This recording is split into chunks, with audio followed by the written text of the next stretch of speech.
Bonjour, bonsoir, na Ernest Bozuli Bakuya Kolanda, Wabino Christelle Rose Lupongo Mamou, l'uranium de la presse congolaise, vraiment, Nazara Nessango Mingi, Yeroko Tarabanda Kunabino, pour nous présenter Bino émission Oyo Kassilelo,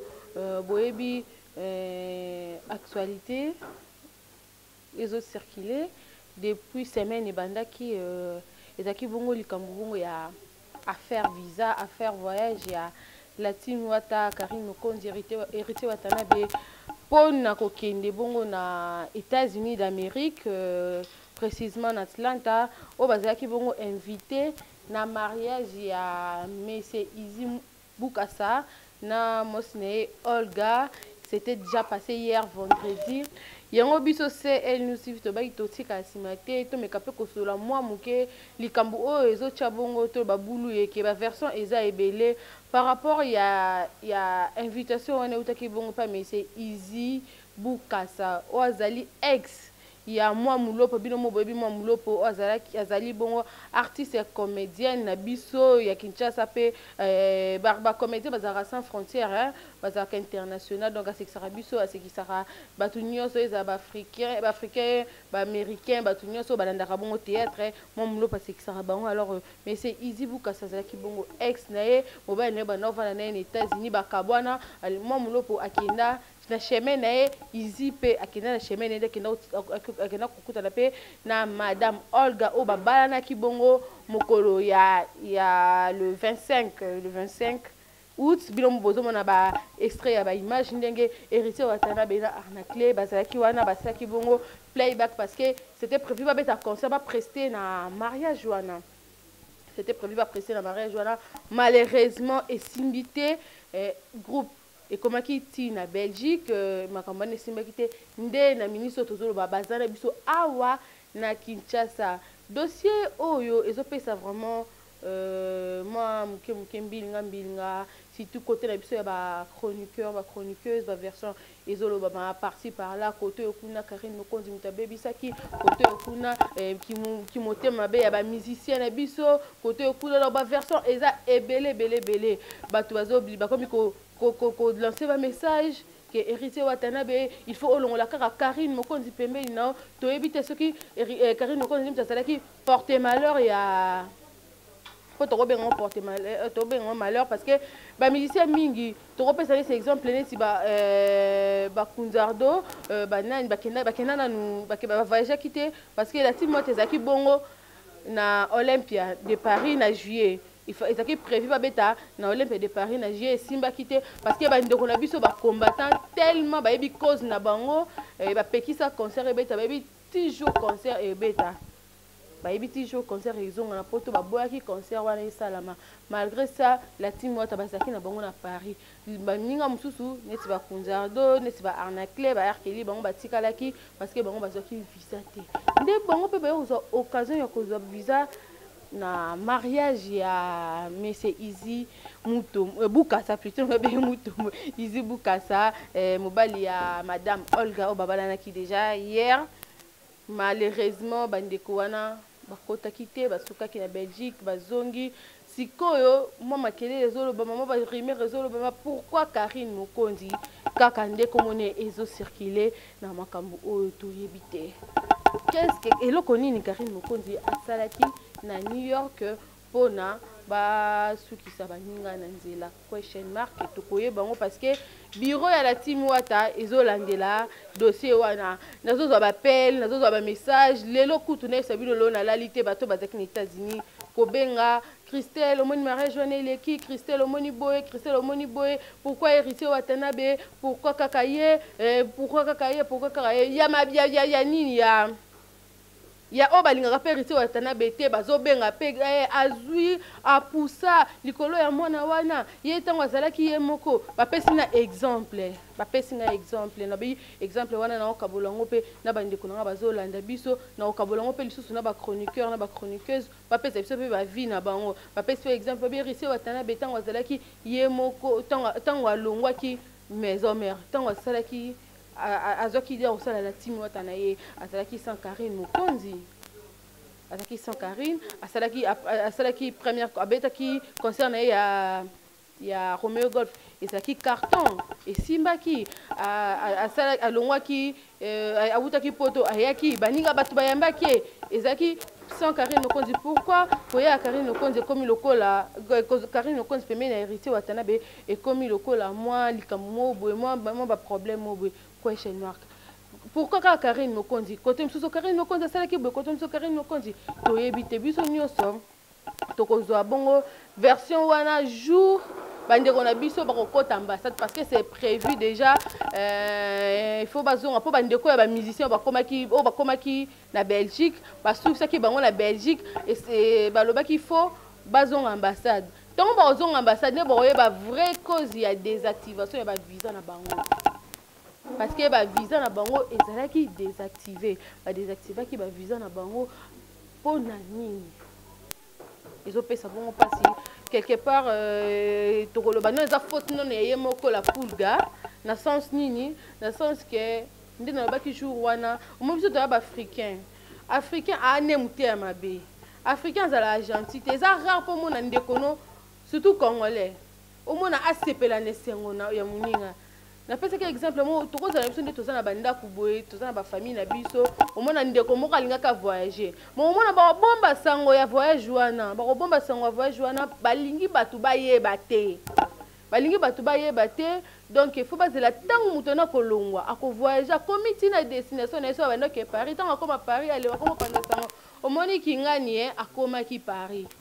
Pourquoi babasala bongo po ba evitara ke toko panza sango mutu ndeko na biso azui visa to ndeko na biso azokota ambassade bando occupé bako balingaka bongo te surtout bandoki ya bafreinage baninga ba évoluer te aosala nini akeso ki wapi aningisi asimbi kote mutu akokota ambassade bakombo tuna question akoki korépondre te bapimele visa mutu mosu akozwa visa bazwi visa mpe bien boye akomi na aéroport boye batali elongi wana elongi na yo ezalaki bien bakomi na visa ebimi elongi ya mutu mosusu bapimeli yo voyage yango monaka bato mingi babombaka basecret ya voyage na bango ata linga voyageur ko bomba ti tango ko koma na destination nango na destination na yale bakombo batia mais ya biso sikoyo ya ba chroniqueur na ba chroniqueuse donc ekomi na ibisa bino sakanati to so mutu fois que pas pour mutu ke voyage faut batenir so ba bakaka mutu ke voyage na féliciter na nous concerne biso na nous Pamela Chekola nga na féliciter na sens nini Pamela Chekola biso soto sutuka e kaka là mususu ba proche là mususu ba membre à famille là na si peut-être que famille mobile ba yebaki abombi lisona voyage ba so ba sutuki kaka Pamela Chekola na Paris c'est bien ba voyage bongo tout le monde a rappelé musicien mususu ko la azalaka na na Kinshasa ako voyager na ye pe mutu habite ke a voyager ki ba sutuki kaka na Facebook amone ke artiste azak quelque part. Il a besoin de vivre sa goga, si on a sa goga, et l'autre wana ezalaka sous prochainement répéter en côté. Ce que du visa, du contrat, oui, bah tous voyez bah kabaye bah na bon c'est du groupe à munene. Ils ont voyagé, ceux qui ne compressent ici comme moi ya munene, ils ont livré concert ça ba Olympia wana. Ils ont obligé bah toi bah concert Olympia ezala parce que il faut biété kama, il faut bohémer, ko publier des ba visa parce que bah ko triquer pe visa bah ni visa ka publier identité ya mobimba ya mutu bazuka numéro wana ba travailler aussi ba bébé c'est bino makambo bande ko nyonso bakendaki bakomaki na Belgique bazongaki donc nayebi ke na minute o héritier Watanabe esalaki epasi et ça allait toujours passer parce que il fallait après na mariage bozo mona bilili o il fallait après concert vraiment beta ma mère et si vite basalika playback yena arnacle et basalika playback ya banzembo. Et puis c'était bon, tu éviter. Après, ben, on a vu ce temps, côté ambassade de Toroye, Soki et Lokonini. Et c'est parce que jusqu'à là, la team Wata Bango va éviter et l'Onine, Bazong c'est Libango Kinshasa. Mais héritier Watanabe Yemoko a évité, Bazong ici, Bazong si groupe né, boy groupe né et que les États-Unis pour la Nine, a bien monté à quoi Bango bon, mon lundi. Musique est bien quand tu le musique est en polémique mais musique peut écouter mon thème ma paix thème ma paix côté ma casse na musique jalousie tout boité congolais tout le monde a sens tout le monde on peut la base sur internet tout le monde journaliste azaki bien na patron na étant banda au travail tant ou patron tant on l'engrais pas patron na ba comme binemi est-ce qu'ils sont obligés c'est obligatoire question mark. Musicien soka longwe na groupe. Est-ce que c'est obligatoire? Ba comme binemi na président na question mark. So tous en famille, tous à qui si comme que si mec te mutelong azui chemin. Pourquoi qui moté mamabe? Pourquoi qui moté mamabe? Yo posa na oyo. Tele yo. Yo posa na oyo tele yo. Pourquoi quand on t'a la cas oya baninga o bana lokola biso to sala ka boete bango pe fo ba sala bongo te. Eza bien te. Eza bien te tozonga pe to vanda o faire gola lobara tala si bazonga moto tali si bazonga moto natika nga pe na tana nga na sala ki yango ye pe na tana asepela ne na tana oleke ko bake oki moto mabe baninga bango basala boyo kase bango baninga bango basala boyo kase bango non c'est pas bien. Ba musicien bozana bolingo. Ba chroniqueur, ba chroniqueuse bozana bolingo. Et là on sous c'est comme singa na monde bande on a biso comme la ba champagne, ko sepela na échec. Yo ninga oui baninga baye na choc moko boye bazongisi bango fallait ba kenesi comme ba comité. Bino bomeli champagne après lobisko so bino pe bino komeli e bino. So bango pe ba meli ba champagne bo sepela. Bande on nga ba chroniqueur na ba chroniqueuse. Ba odieuse au circuler non le bon depuis jour na naza pour hériter watana bete naza pour la team watate mais nazo condamné makambo eza ya mabe photo condamné yango pe attaché de presse to ebité est-ce que vraiment bandeko balanda biso to yoka to le bakay ngaza attaché de presse mutu kingani ngaza attaché est-ce que ozaka na mukande ya qui attaché de presse OK vraiment la ministère na biso ya média attaché de presse il y a moutou net nga personnellement attaché de presse il y a ministre quelconque ceux qui nga besoin na bima mboka o ebi ke fona kende ti na chaîne na biso na place ba engaganga ba salinga na autorisation de sortie plutôt ba il faut que ba légaliser le ministère à média so ministère à média a tieso na été na obimate siko attaché de presse il y a biso o il y a ba presse en ligne. Est-ce que balandelaka makambo na nyonso nani aza attaché de presse tomona yango awa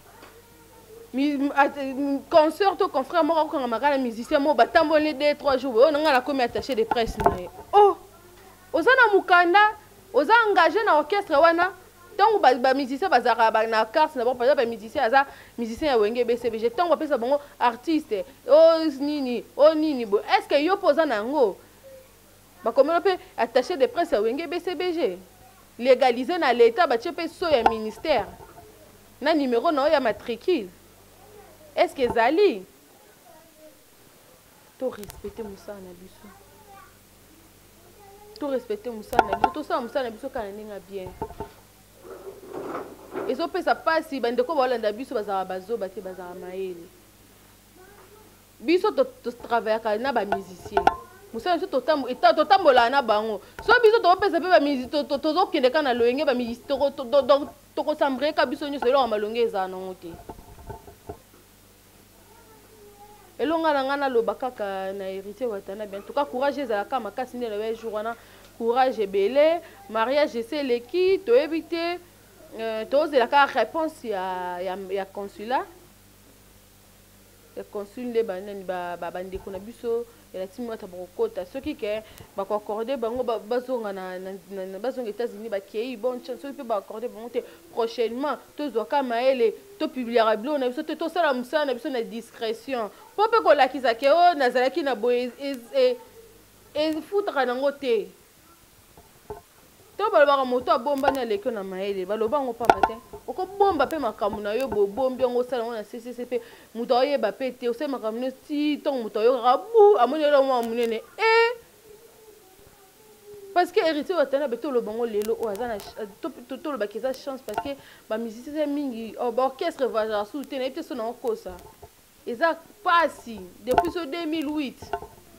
omona groupe mobimba à part Fali Poupa nde moi memaka ba musicien na ye à part ba pays Afrique ba musicien na ye na États-Unis wana amio ba musicien na ye na Italie na Paris amema ba musicien mais ça passe ba musicien va voyager ali sous ba concert et beta masute depuis affaire combattant siko tango déjà ndeko azui pas na hérité wata azui pas ya omema dia ba musicien en tout cas faut que zaka na bolingo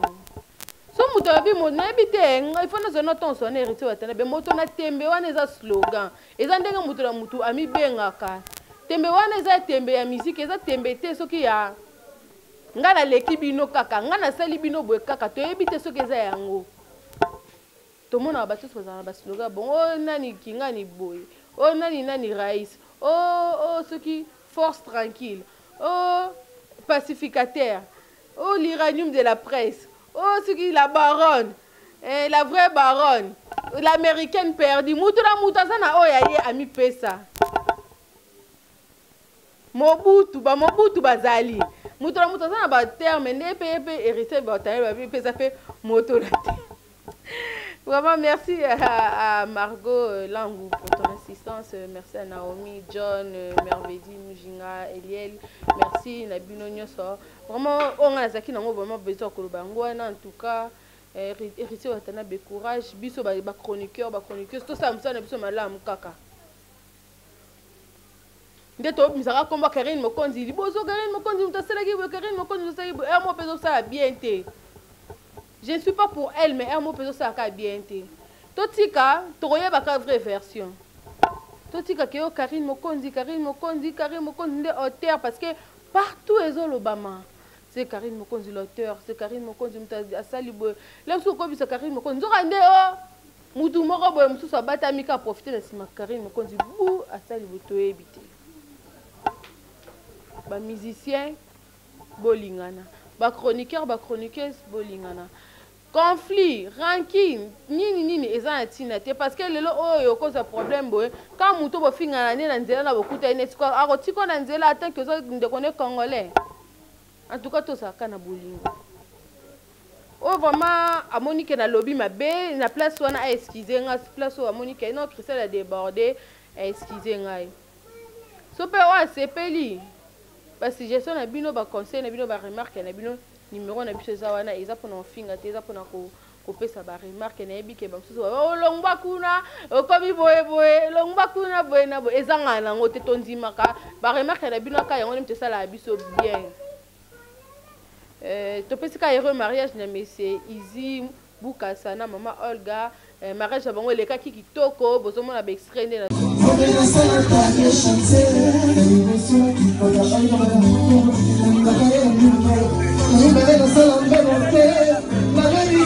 illustré wana mariage leka kitoko présence ya la Fouga azayaki wana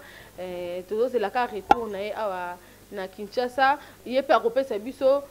c'est sûr il y a bisca ça déjà une vraie version il y a kozonga ba musicien na à part obso rosela ceux qui bande ko biso la team ba uti ba longwe ba bimi na ambassade ba pesa biso vraie version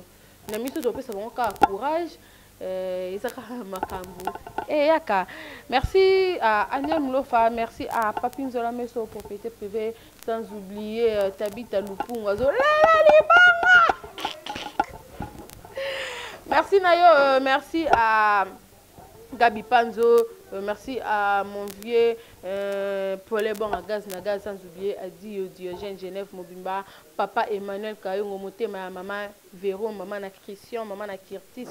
Merci Nayo, merci à maman Espem Bombo, merci à Jennifer Rikasi, la maman de Janaël Janastar. Déjà joyeux anniversaire à toi ma fille chérie Janaël Janastar, Balobimo Nastar Aza Star.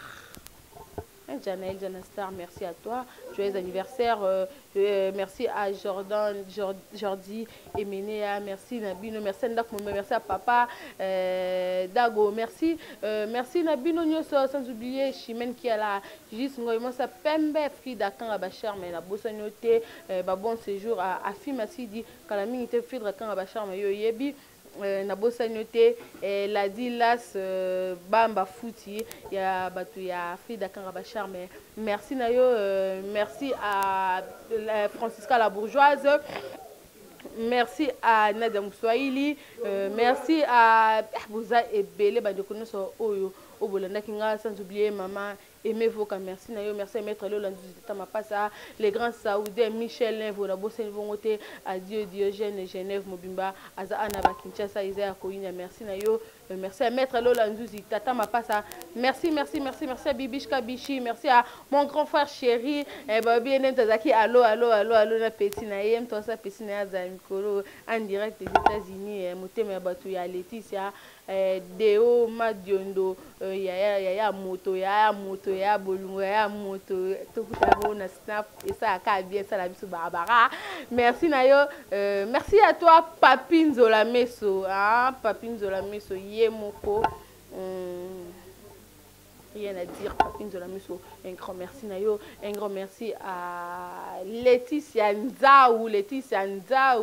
merci Nayo, à Lelo, vraiment la bosse. Merci à Déborah Bofando et Matou Idol, malgré tout ton coutanité,